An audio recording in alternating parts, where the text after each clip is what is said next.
होता है। ऐसे 10,000 सालों तक माता पार्वती ने व्रत रखा, तब जाके शिव जैसा पति उन्हें प्राप्त हुआ।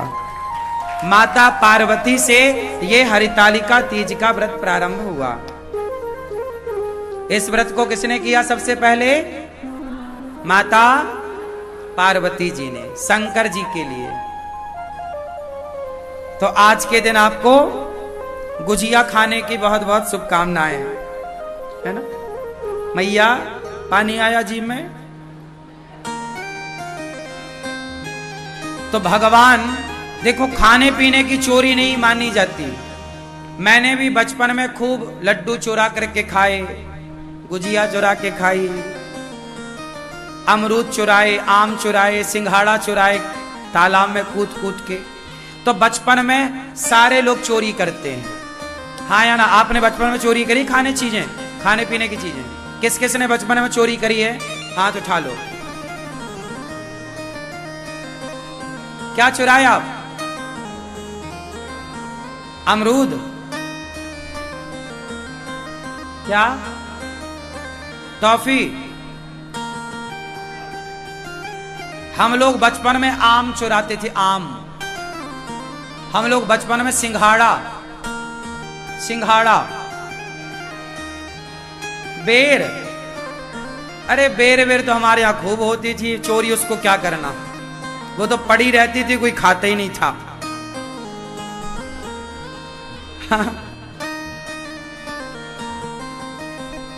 हमारे यहां बेर तो यूं बिछी रहती थी, ढेर बेर के पेड़ अब कट गए।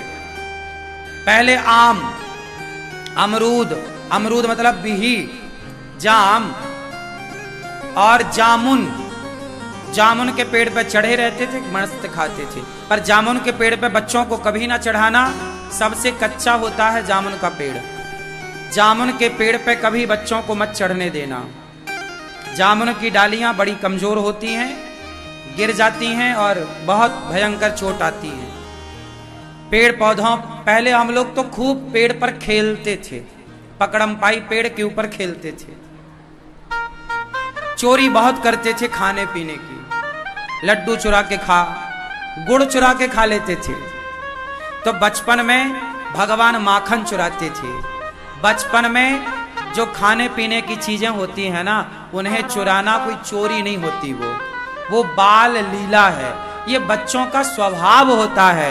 तो भगवान कृष्ण मनुष्य बनकर आए हैं, तो मनुष्यों की तरह सारी लीला कर रहे हैं, इसलिए वो घर घर जाके माखन चुराते हैं। और माखन इसलिए भी चुराते हैं कि भगवान ये बता सकें कि भैया माखन ही खाओ, व्यर्थ की चीजें ना खाओ। आजकल पिज्जा बर्गर खा के तुम मर रहे हो, है ना मैया? तो भगवान वत्सान मुंचन क्वचिद समय क्रों से संजाते हासा। मैया हम गुस्सा करती हैं तो हमारी तरफ देख के हंस देता तुम्हारा लाला। ऐसी बाल लीला कन्हैया करते हैं, कभी माखन चुराना, कभी मटकी तोड़ना, कभी कुछ। गोपियां जाती हैं तो गुलेल से मटकी तोड़ देते हैं। एक दिन भगवान ने मिट्टी खाई, कन्हैया तने माटी खाई ना मैया, आ मुंह खोल, आ। इतना सा मुंह खोला तो मैया ने पूरा ब्रह्मांड देखा।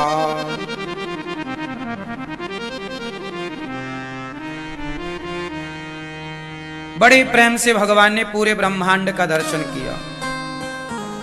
मैया यशोदा कन्हैया को बड़ा श्रृंगार करती हैं, गोद में बिठाती हैं, कन्हैया की आंखों में काजल लगाती हैं। कन्हैया कितने सुंदर हैं जानते हैं? ये गोपियां कोई शिकायत विकायत नहीं करती थी, कन्हैया को देखने के बहाने, शिकायत का बहाना लेकर देखने के लिए आती थी। अरे यशोदा कहां तेरे कन्हैया? क्या करेगी कन्हैया से? अरे शिकायत करवे आए, तो शिकायत मारे से कर ना मैया, जब तक बा को सामने ना खड़ो करेगी तब तक बाकी बातें ना करूंगी। ये गोपियां तो बुलाती, खड़ा करती और टुकुर टुकुर बस देखती रहती।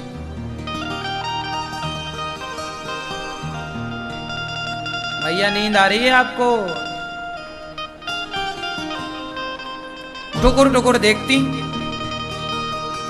सच्ची बात तो यह है कि कोई कृष्ण की शिकायत करता ही नहीं था, शिकायत के बहाने दर्शन करती थी। भगवान कितने सुंदर हैं।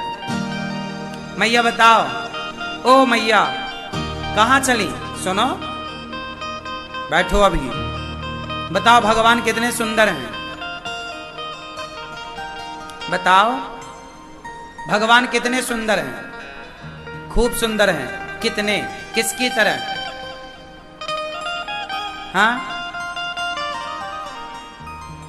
उपमा किसकी तरह? क्यों भगवान किसकी तरह सुंदर हैं? हाँ, काय की तरह?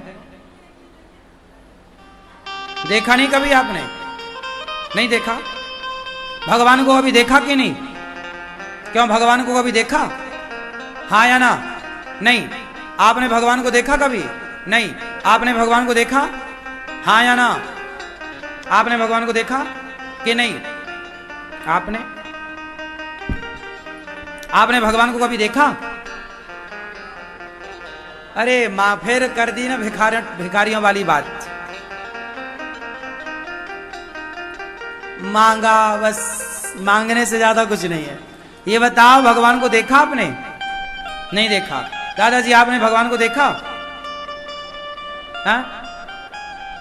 हलवा पूड़ी अनुभव कामैया क्या?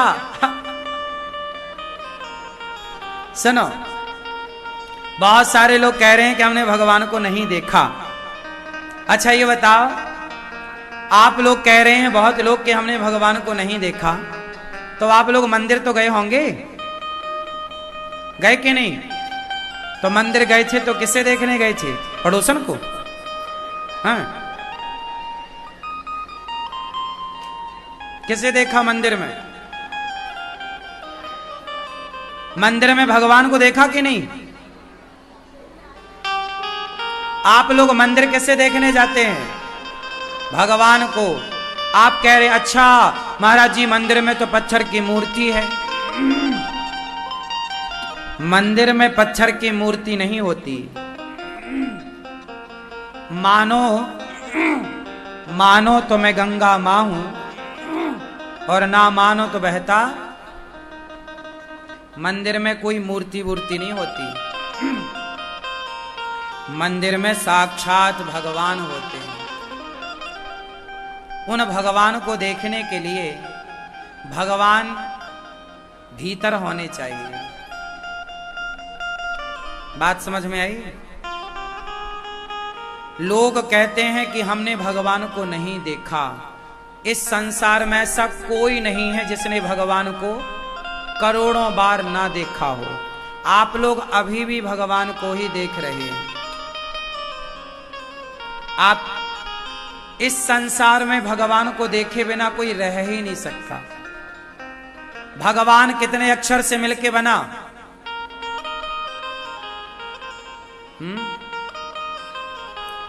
भगवान में कितने अक्षर हैं? बोलो भा, बोलो भा, बोलो मेरी मां। भा, ग, वा, आ की मात्रा ना। कितना हुआ? भा मतलब भूमि, गा मतलब गगन, वा मतलब वायु, आ मतलब अग्नि, ना मतलब नीर। पृथ्वी, जल, वायु, अग्नि, आकाश को ही भगवान कहते हैं। तो अब बताओ, क्या तुमने पृथ्वी नहीं देखी? आकाश नहीं देखा? क्या तुमने आग नहीं देखी? सब तो देखा है। क्या जल को नहीं देखा? जल ही भगवान है, अग्नि भगवान है, प्रकृति भगवान है। इस हिसाब से ऐसा कोई नहीं जिसने भगवान को ना देखा हो। सब में वही तो हैं, सब में वही है। इसलिए हम सबने भगवान को बार बार देखा है। घर के भेद कभी किसी से नहीं कहने चाहिए। घर की बातें, आजकल स्त्रियां पति पत्नी में जरा सा विवाद हुआ, जाके पड़ोसन से कह आती हो, तुम तो कल पति पत्नी मिलके एक हो जाओगी, पर पड़ोसन को तो तुम्हारी औकात पता चल ही गई ना। वो तो सदा ताने, अरे हमसे ना ज्यादा झाड़ो, हम जानते तुम्हारे पति को, हम जानते हैं तुम्हें, तुमने क्योंकि बोल दिया था। सारे घरों में झगड़े होते हैं, हर घर में। इसका अर्थ ये नहीं कि तुम अपनी बातें जाके पड़ोसन से कह लोगी, रिश्तों में कह लोगी, किसी से ना कहा करो। अपनी घर की बातें घर के आप लोग अपनी समझदारी से अपने रिश्तों को ठीक करिए। और तलाक देना और लेना ये किसी भी समस्या का समाधान नहीं। तलाक लेके क्या करोगे? माँ बाप के घर बैठोगी? बेटियों से मेरा सवाल है, तलाक लेके कहाँ जाओगी? अपनी मम्मी के घर बैठोगी कब तक? मम्मी जब तक जिंदा है तब तक तुम्हारा सम्मान है। माँ मर जाएगी फिर तुम्हारी भौजाई तुम्हें सम्मान करेगी? सम्मान भी देखो, एक दिन जाओ 2 दिन जाओ तो सम्मान होता है, घर पे ही पड़े रहो किसी के तो सम्मान नहीं होता। बोलो हाँ या ना। साल में एक बार के लिए घर में भाभी आ जाए, भौजाई आ जाए, ननंद आ जाए तो भाभी भी सम्मान, आओ दीदी आओ दीदी आओ बहन। और 2-4 महीने के लिए बोल दे जाऊंगी नहीं तो टेंशन हो जाती, यहीं खाएगी अब। इसलिए मैया बाद में लड़ लेना अपनी भौजाई से, अभी सुन लो। केवल कुल मिला के बात यह है, मैं सारी यहां बेटियों से बात करना चाहता हूं, बहुओं से। कई बार बहुएं अपनी माँ के कहने से अपने पति को छोड़ देती हैं। माँ ने कहा तेरी ससुराल अच्छी नहीं है, पति लड़ता रहता, आजा हम जिंदा हैं, हम तेरा पेट भरेंगे। ये मम्मियों को पता नहीं कब अक्ल आएगी। बेटियां बताओ, आपसे सवाल है, बेटी अपने पति के साथ सुखी रह सकती है कि अपनी माँ के साथ? ज्यादा सुख उसे माँ दे सकती है या उसका पति? जोर से। एक स्त्री का माँ के साथ रहना उचित है या खुद के पति के साथ रहना जायज है? कहाँ रहना चाहिए? बोलो मेरी माँ। अरे सिर ना हिलाओ, बोलो मेरी माँ। किसके साथ? नहीं निकल रही आवाज। किसके साथ? माँ के साथ, पति के साथ। हर स्त्री की भलाई पति के साथ रहने में है, ना कि माँ के साथ रहने में। तुम पति को छोड़ के माँ के साथ, तुम्हें ज्यादा अपनी माँ की गर्मी है ना कि मेरी माँ, मेरे मायके में तो सब कुछ है, हम कोई भीख थोड़ी मांगते थे, हम तो 56 भोग खाते थे। तो तुम्हें भी 56 भोग तब तक ही मिलेंगे जब तक माँ जिंदा है। माँ मर जाएगी, कुत्तों सी जिंदगी जीना पड़ेगा। हाँ या ना?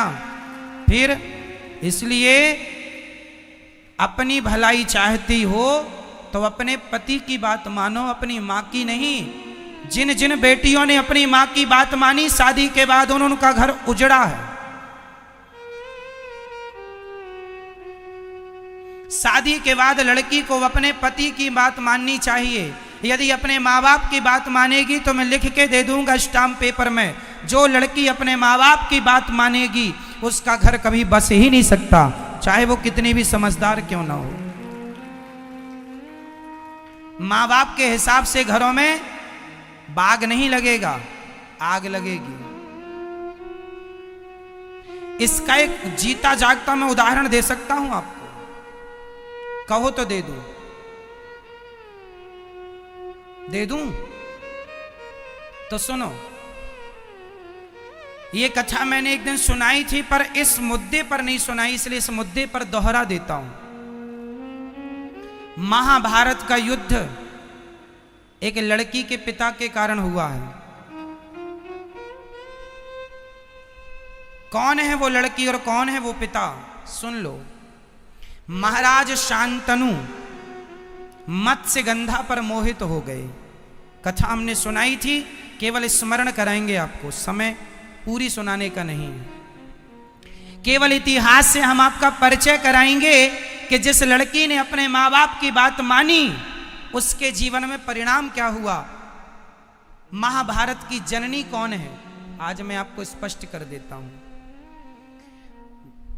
भीष्म पितामह गंगा पुत्र हो चुके थे। शांतनु का एक बेटा था, 14 साल की उम्र थी। भीष्म पितामह की उम्र कितनी थी, 14 साल का छोरा था भीष्म पितामह की उम्र। ये गंगा पुत्र थे। शांतनु गंगा जा चुकी थी, अपनी पत्नी के वियोग में ये तड़पते थे। एक दिन एक महिला इन्हें मिल गई, बड़ी सुंदर थी, उनसे विवाह करने का मन हुआ। उसका नाम था सत्यवती। मत्स्य गंधा भी कहते हैं, योजन गंधा भी कहते हैं। कई योजन तक उनके शरीर से खुशबू निकलती है, इसलिए योजन गंधा भी कहते हैं। ठीक है, मछली की गंध आती थी इसलिए मत्स्य गंधा भी कहते हैं। सत्यवती नाम है। सत्यवती एक केवट की बेटी थी। कथा हमने उस दिन विस्तार से सुनाई थी। तो केवट मतलब लड़की का बाप। चलो, अब लड़की का बाप चला हस्तिनापुर। हस्तिनापुर में महाराज शांतनु राजा थे। शांतनु तो अंदर थे। भेंट हो गई भीष्म पितामह से। उस समय भीष्म पितामह की उम्र कितनी थी, 14 साल के बच्चे से भेंट हो गई।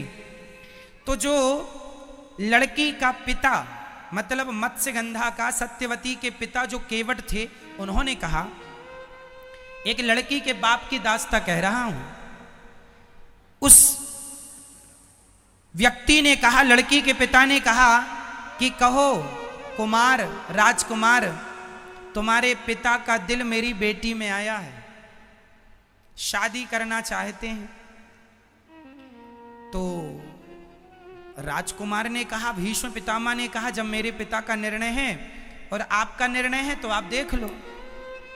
तो लड़की के पिता ने कहा कि मैं शादी तो कर दूंगा, पर मेरी बेटी तो इस घर में नौकरानी बन के रहेगी।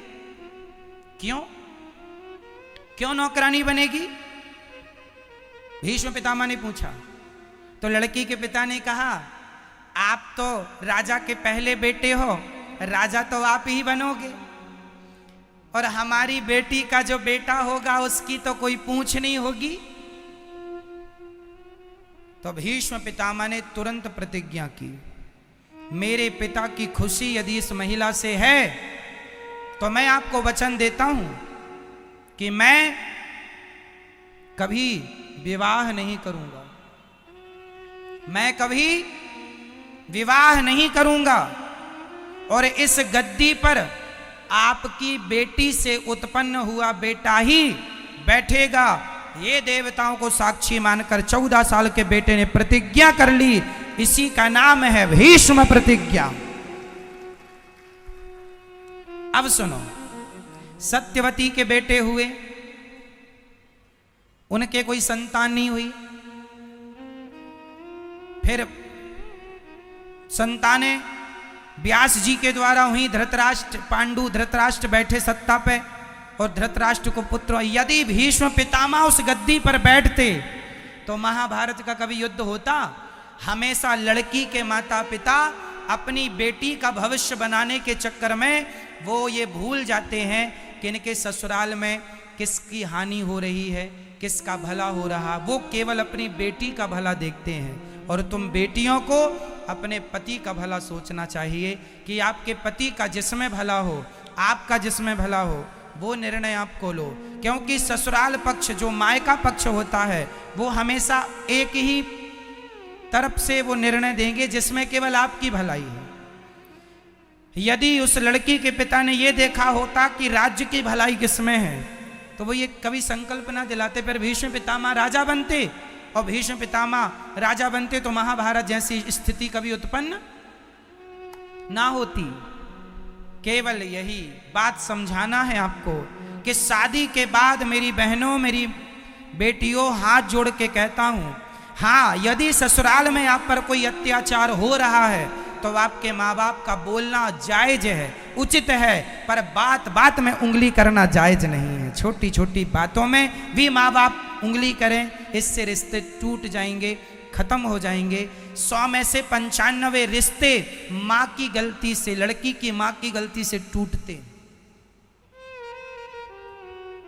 इसलिए अपने पति, यदि तुम्हारा पति गलत रास्ते पर है, चलो एक और उदाहरण देता हूं, यदि आपका पति किसी और महिला के चक्कर में पड़ गया तो आप क्या करेंगी? भगवान करे कि आपके साथ ऐसा कभी ना हो, पर यदि हुआ तो आप क्या करेंगे?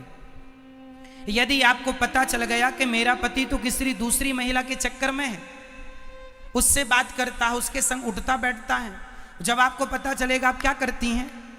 आप सबसे बड़ी गलती करती हैं। आप सबसे बड़ी गलती ये करती हैं कि जब आपको पता चलता है कि आपके पति का किसी महिला से चक्कर है तो आप तुरंत अपना सामान बांधती हैं और अपने मायके चली जाती हैं, अपनी माँ से बताती हैं। क्या होगा? माँ समस्या का समाधान नहीं कर सकती। तुम्हारा पति है, रास्ता भटक गया है, तो तुम पत्नी का, तुम्हारा धर्म है कि उसे सही रास्ते पर लाना है। तुम चली जाओगी तो वो तो और आजाद हो जाएगा। इसलिए उस समय तुम्हें अपनी माँ के पास नहीं, अपने पति के पास रहना है और उस महिला के पास जा करके उसे सबक सिखाना है। समझाओ प्यार से, बातों से माने तो बातें, कोर्ट कचहरी से माने तो वो, नहीं तो लातें कहाँ चली गई। ठीक है मेरी माँ? तो आपके रिश्तों में कभी ऐसी आग लगे तो आपको क्या निर्णय लेना चाहिए? क्या? हमेशा अपने पति को बचाएंगी आप, और यदि पत्नी किसी पुरुष के चक्कर में पड़ जाए तो पति उससे बचाए। पति और पत्नी एक दूसरे के रक्षक हैं, एक दूसरे की क्या है? क्या है? क्या है मेरी माँ? पूरक, रक्षक। इसलिए कभी आपका पति एक तो रास्ता ना भटके, यही अच्छा है, पर रास्ता भटके तो आप तुरंत अपने पति कुछ भी कहे पर आपको उस महिला को सबक सिखाना चाहिए। यदि हर स्त्री अपने पति के लिए उन महिलाओं को सबक सिखाने लगी तो समाज की महिलाएं डर जाएंगी कि यदि हमने इसका घर बिगाड़ा तो हमारी बदनामी होगी, जमाना हमें क्या कहेगा। आप तो गलती ये करती हैं कि आप उठाए झोला मायके चली गई, यहाँ पति उसके संग मौज करता रहा और तुमने तलाक ले लिया, तलाक लेके घर बैठ गई। इससे तुम्हें क्या मिला?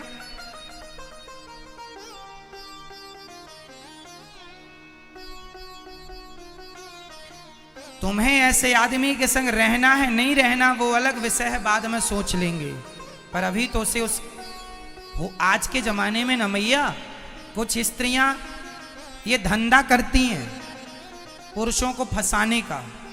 हो सकता है तुम्हारा पति भी उसका शिकार हो चुका हो। आजकल मार्केट में ये बड़ा धंधा चल रहा है, जो अच्छे लोग हैं उन्हें ये महिलाएं अपने झूठे जाल वाल में फंसाती हैं। हो सकता है उनमें से आपका कोई अपना हो। इसलिए हर पुरुष से मैं निवेदन करूंगा, पराई नारी से सदा बच के रहो। पराई नारी कभी तुम्हारी सगी नहीं हो सकेगी, कभी ना पराई नारी सगी होगी, ना पराया पुरुष सगा होगा। अपनी पत्नी और अपने पति में ही विश्वास करना सीखो। यदि तुमने किसी और के आंसुओं पे चले गए तुम्हारा सर्वनाश हो जाएगा। कुछ महिलाएं कैसे फंसाती हैं? एक महिला एक पुरुष के पास आई, रोने लगी, हमारा पति हमें बहुत मारता है। तो पुरुषों की तो दया बड़ी होती है। अच्छा बहुत मारता, आओ हमारे पास बैठो, कॉफी पियो, चाय पियो। अब वो नारी ने क्या किया, इसे कॉफी चाय पीते पीते ये उसके संग रहने लगा। बड़ा वो रोए कि हमारा मारता, हमें तो प्यार ही नहीं करता। तो ये बैठा सबका ठेका लेके कि मैं करूंगा तेरे से प्यार, अब तेरा पति तो करता नहीं है। और ये इस चक्कर में बेचारा बड़ा दयालु बन रहा, अपना विनाश कर रहा। इसकी पत्नी को पता चला, इसने देख लिया कि ये तो दूसरी महिला के संग बैठा है। तो इसकी पत्नी ने तुरंत कहा, कौन है ये? बोलता है मैंने बड़ा धर्म किया है, बड़ा पुण्य किया है। कौन सा पुण्य कर दिया तुमने? बोले इसके पति ने इसको प्यार नहीं किया बहुत डांटता है, बहुत मारता है, तो मैं इसको प्यार करता हूं। अब तुम भी मेरी पत्नी हो और ये भी मेरी है। लो, ये कौन है? इन्हें क्या कहेंगे? क्या यही गृहस्थ जीवन का धर्म है? रोते हुए की मदद करना अच्छी बात है, विपत्ति पे किसी के संग खड़े हो जाना अच्छी बात है, पर किसी विपत्ति का आप उससे उसके बदले में उसका चरित्र मांग लें, ये बहुत बुरी बात है कि तेरी मदद मैं चरित्र के बदले करूंगा या करूंगी। इन चक्करों में ना पड़ा करो। समाज बहुत गलत रास्ते पर चल चुका है, बहुत गलत कदम बढ़ चुके हैं लोगों के। समाज में क्या क्या लोग कर रहे हैं कहा भी नहीं जा सकता। क्यों मैया, बहुत कुछ हो रहा समाज में या नहीं? तो ऐसी गंदगियों से आपको अपने पतियों को बचाना है, अपनी पत्नियों को बचाना है, और आने वाली पीढ़ी को, बेटा और बेटियों को बचाना है इस गंदगी से, कहीं आप शिकार ना हो जाए। इसलिए पति पर जब कोई चरित्र का हमला होगा तो सबसे पहले साथ कौन खड़ा होगा? पत्नी, और पत्नी के संग पति, और एक दूसरे के चरित्र की रक्षा करो, एक दूसरे के काम आओ और प्रेम से गृहस्थी निभाओ। एक दूसरे से प्रेम करो, पत्नी पति से प्रेम करे, पति पत्नी से प्रेम करे, जैसे हमारे राम सीता से प्रेम करते हैं और सीता राम से प्रेम करती हैं, और दोनों से प्रेम हो, और दोनों पति पत्नी मिलकर दोनों भगवान से प्रेम कीजिए। यही सदगृहस्थ है, यही गृहस्थी है मेरी माँ। मैया समझ में आई बात? तो गलत रास्ते पर आप तो नहीं जाएंगे ना कभी? तो आप अपने पत्नी से और अपने पति से झगड़ा तो नहीं करेंगे? मैया, आप लोग अपने पतियों से प्यार करती हो कि नहीं? बोलो हाँ या ना, बोलो हाँ या ना। करते हैं मैया? हाँ करते। तो आपका पति आपसे प्यार करता है कि नहीं? चलो आप तो करती हो अपने पति से, पति करता है कि नहीं? नहीं, कभी तो आई लव यू कही होगा उसने, नहीं कहा कभी? मैया, पति ने कभी आई लव यू कहा? नहीं कहा। अरे राम राम राम राम। कहते रहते हैं पर ये मानती नहीं है मैया। आपके पति भी आपसे बहुत प्यार करते हैं। अच्छा, पत्नियों को यही लगता है कि हम प्यार कर रही हैं अपने पति से, हमारा पति तो करती नहीं प्यार। 100 में से 95 पत्नियों को यही लगता कि हमारा पति हमसे प्यार नहीं करता। अब पति बेचारा क्या छाती फाड़ के दिखा दे कि हम तुमसे प्यार करते हैं? कह ही तो सकता है, छाती तो ना तुम फाड़ सकती हो ना पति फाड़ सकता। तो इसलिए मेरी माँ, यदि आपका पति आपसे प्यार करता है तो निश्चित जहां प्रेम अधिक होता है ना, यदि हम आपसे प्रेम करते हैं तो हम आपको डांट भी सकते हैं। बोलो हाँ या ना। हम आपसे प्रेम करेंगे तो हम आपको डांट भी सकते हैं, प्रेम नहीं करेंगे तो हम आपको नहीं डांट सकते। आपका पति आपको डांटा करे तो बात बात में गुस्सा ना हुआ करो कि डांटते रहते हैं। जहां प्रेम ज्यादा है, जिससे प्रेम करेगा उसी को डांटेगा, उसी को डांटता। आप भी डांट सकते हैं, वो भी डांट सकता है। यही गृहस्थी है। वो कुछ कहें तो तुम चुप रहा करो, तुम कुछ कहो तो वो चुप रहें। यही समझदारी है गृहस्थी की। और ऐसे से रिश्ते चलते हैं। आप जरा जरा सी बातों में झोला उठा के मायके चली गई, आप जरा जरा सी बातों में आपने बोलना। अच्छा, पति पत्नी में कितनी भी लड़ाई हो जाए पर आप लोग बोल चाल बंद मत करना, क्योंकि बोल चाल बंद होते ही सुलह के सारे दरवाजे बंद हो जाते हैं। सुलह के दरवाजे बंद हो गए क्योंकि बोल चाल बंद हो गया। कई पति पत्नी जरा सा लड़े, बोल चाल बंद, बोलेंगे नहीं। जे बोले टुप्पी टाप। बोला करो, कितना भी लड़ाई झगड़ा हो पर बोलना। ना तो सास से बोलना बंद करना, ना पति से, ना किसी से। सारे रिश्तों को निभाना है और छोटी छोटी बातों में ध्यान नहीं देना। पति कुछ कह दे, कोई बात नहीं, कह दिया। गुस्से में कुछ हमने कह दिया, हमें आज गुस्सा था बहुत ज़्यादा, कोई काम को लेके कोई टेंशन थी, गुस्सा था, सारा गुस्सा पत्नी पे उड़ेल दिया। पत्नी को भी थोड़ा समझदार होना चाहिए, जरा जरा सी बात पे ना करे। आज गुस्सा, रोज तो गुस्सा नहीं करता, कभी तो प्यार भी करता होगा, तो बस इंतजार करो। हर समय सूर्य गर्म नहीं होता, शाम को ठंडा हो जाता है, सुबह भी ठंडा होता, बस दोपहर में गर्म रहता है। तो दोपहर में आप लोग भी सड़क में नहीं निकलते, घर में रहते हैं। तो जब पति गर्म है, माइंड गर्म है, खोपड़ी गर्म है, थोड़ा आप दूर रहो, अपने कमरे में घुसे रहो, वो जो करे करने दो, चिल्लाए चीखे जो करे, थोड़ा शांत होने दो माहौल, फिर तुम बात कर लेना। अब वो गर्म है, वो गालियां दे रहा और आपने भी शुरू कर दी, मैं जा रही हूं अच्छा मायके, रह लेना मेरे बिना। ऐसे में तो आग लगेगी, कभी बुझेगी नहीं। मैया हम गलत कह रहे हैं क्या मेरी माँ? नहीं तो फिर आप करोगी ना, जो बात कह रहे हैं उसका पालन करोगी ना? ठीक है। तो पति कुछ बोलेंगे तो आप क्या करेंगी? डे बोले हम चुप ही टाप रहेंगे। चुप ही टाप रहना मेरी माँ। ये मैया से पूछो क्या रहेंगी ये? चुप ही टाप रहना मेरी माँ। और पतियों से प्रार्थना है कि नारियों का सम्मान किया करो।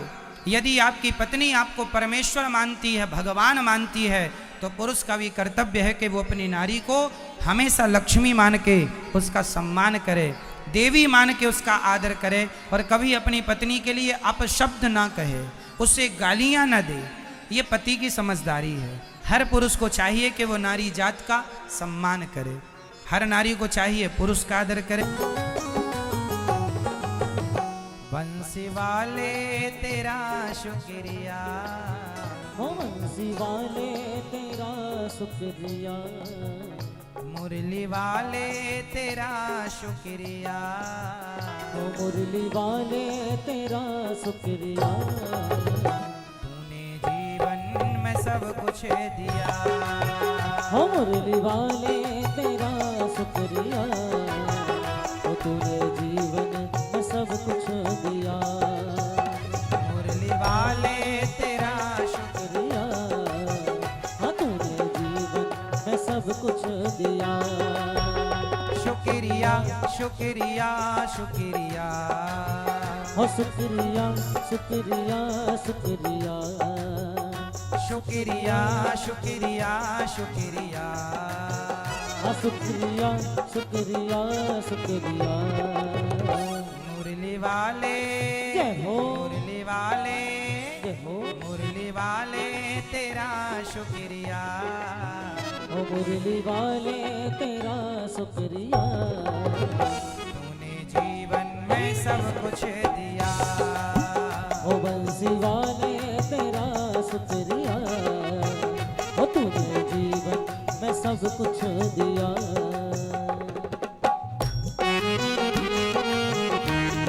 जय हो,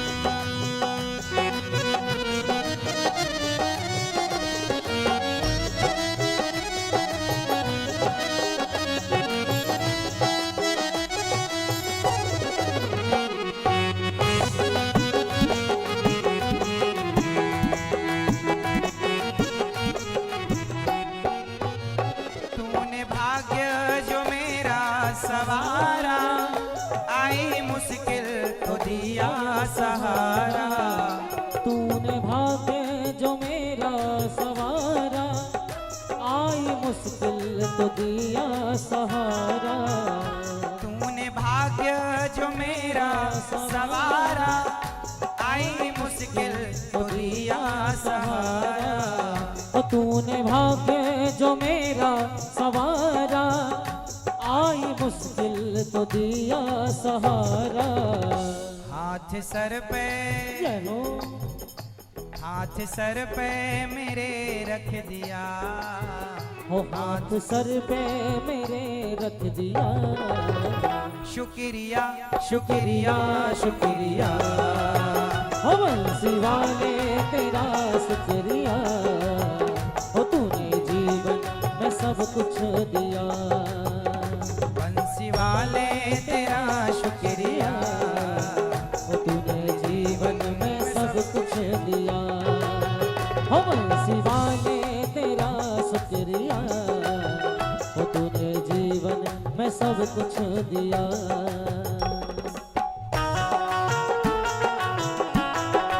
हरि बोल।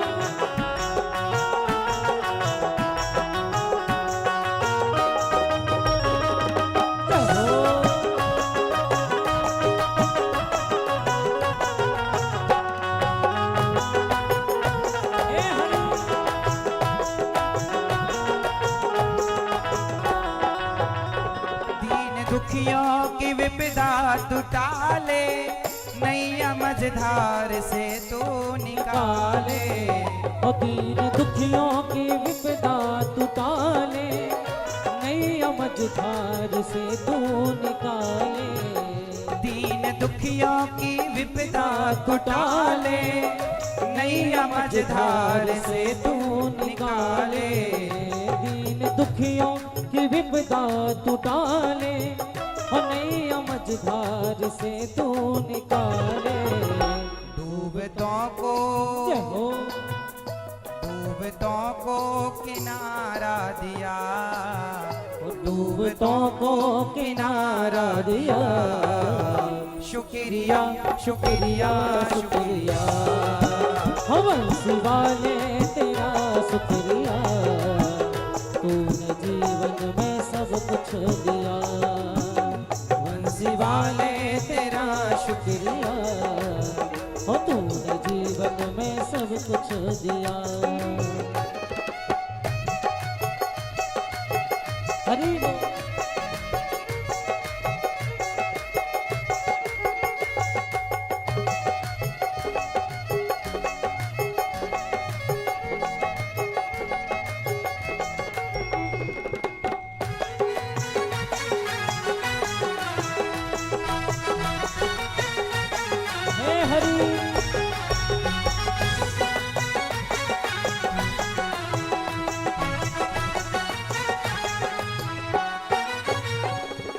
जिंदगी सवार दी तुमने हमारी, जिंदगी सवार दी तुमने हमारी।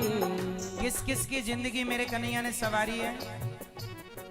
जिंदगी सवार दी तुमने हमारी, जिंदगी सवार दी तुमने हमारी। बाके बिहारी जय हो तुम्हारी, बाके बिहारी जय हो तुम्हारी, बाके बिहारी जय हो तुम्हारी। जिंदगी सवार दी तुमने हमारी, जिंदगी सवार दी तुमने हमारी। बाके बिहारी जय हो तुम्हारी, बाके बिहारी जय हो तुम्हारी। हाँ बाके बिहारी जय हो तुम्हारी, बाके बिहारी। जय हो तुम्हारी। बंसी वाले तेरा शुक्रिया, बंसी वाले तेरा शुक्रिया। तूने जीवन में सब कुछ दिया। बंसी वाले तेरा शुक्रिया, तूने जीवन में सब कुछ दिया। बंसी वाले तेरा शुक्रिया, तूने जीवन में सब कुछ दिया। बंसी वाले तेरा शुक्रिया, तूने जीवन में सब कुछ दिया। मैं सब कुछ दिया, तूने जीवन में सब कुछ दिया। तूने जीवन में सब कुछ दिया।